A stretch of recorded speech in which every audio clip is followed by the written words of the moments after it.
Yes, तुमचं नाव सांगा, नेमकी कधीपासून ही संकल्पना चालू झाली आणि काय संकल्पना? नमस्कार, माझं नाव सतीश पाटील.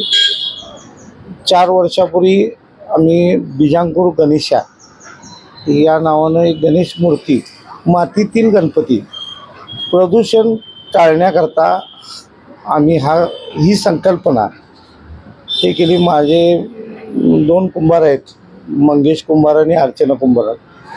हे दोघं ह्या मूर्त्या बनवतात मातीपासून. शाडू मातीतील मूर्त्या आहेत. त्यामध्ये बियाचं रोपण केलं जातं. पाठीमधील बाजू आम्ही 5 बिया, वेलवर्गीय भाज्यांच्या बिया त्यामध्ये घालतो, जेणेकरून घरी विसर्जन केल्यानंतर मूर्ती त्यातून बिया उगवतात वेलभाज्याच्या.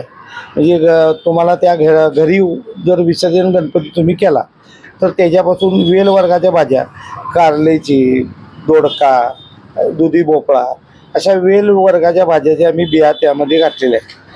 त्याच्या पाठीमागचा उद्देश असा आहे की लोकांनी प्लॅस्टर ऑफ पॅरिसची मूर्ती न घेता प्रदूषणमुक्त गणपती आपल्या घरी बसवावा या उद्देशानं आम्ही ह्या स्टॉल 100 मूर्त्या आम्ही करतो दरवर्षी आणि त्या लोकांना देतो. लोकांचं त्या पाठीमागचा ओघ वाढायला आलेला आहे की बाबा आपण प्रदूषणमुक्त मूर्त्या बसवाव्या घरी.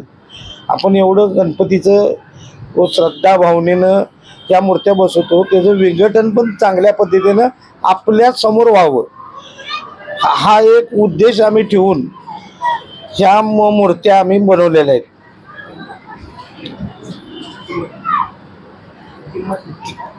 ह्या मूर्त्यांच्या किमती 1000 रुपयापासून आहेत. 1000 पासून 2500 पर्यंत आहेत.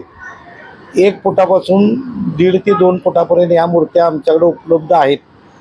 तर लोकांनी ह्या मूर्त्या घ्याव्या आणि प्रदूषण टाळावं हा ह्याच्या पाठीमागचा उद्देश आहे आमचा.